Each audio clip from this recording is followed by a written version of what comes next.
எருதுகட்டின் ஆட்ட நாயகன் பிளேபாய் நம்ம எல்லாரையும் விட்டு போயிட்டாரு. எருதுகட்டு விளையாட்டுல ஆட்ட நாயகன், கலக்கல் நாயகன், நேர்மையின் நாயகன்னு பேர் வாங்கி வேலூர்ல கதாநாயகனா அட்டையன் 42ன்னு சொன்னாவே எக்கச்சக்க ரசிகர்கள் பட்டாளத்தோட வரக்கூடிய பிளேபாய் விபத்தால நம்ம எல்லாரையும் விட்டு போயிட்டாரு. இது யாராலையும் தாங்க முடியாத மிகப்பெரிய இழப்பு. பிளேபாய் களத்துக்கு வராரு அப்படின்னாவே ரசிகர்கள் குதிச்சு குதிச்சு எதிர்பார்ப்பாங்க. களத்துல ஓடுன்னு ஓடுன பிளேபாய் இன்னைக்கு ஓடாம ஒரே இடத்துல படுத்து கிடக்கிறத நினைக்கும் போது மனசு வலிக்குது. பிளேபாய்க்கு வயசு சிறுசுதான், ஆனா அவர் படைச்ச வரலாறு ரொம்ப பெருசு. பிளேபாய் ஒரு ஆளு தான், ஆனா அவர் ஆட்டத்துக்கு வரும்போது அவர் பின்னாடி வரக்கூடியவங்க பல்லாயிரக்கணக்கானவங்க. பிளேபாய் வந்தாவே களமே அதிரும், ஆனா இன்னைக்கு களமே கண் கலங்கி நிக்குது.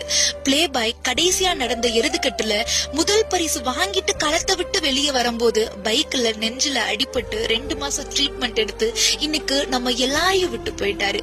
இனி பிளேபாயோட ஓட்டத்தையும் ஆட்டத்தையும் அவர் கூட நடந்து வர அழகையும் என்னைக்கு நாம ரசிக்க போறோம். பிளேபாய் விளையாட்டு பிள்ளைன்னு அர்த்தம். உண்மையிலே ஆட்டத்துல விளையாட்டு பிள்ளைதான் நம்ம பிளேபாய். பிளேபாய்க்கு எக்கச்சக்க ரசிகர்கள் பட்டாலும் வீரன் நீ மறையலாம், ஆனால் உன் வீரம் மறையாது. எருதுகட்டு வரலாற்றில் என்றும் உன் பெயர் பேசப்பட்டு கொண்டே இருக்கும். பிளேபாய்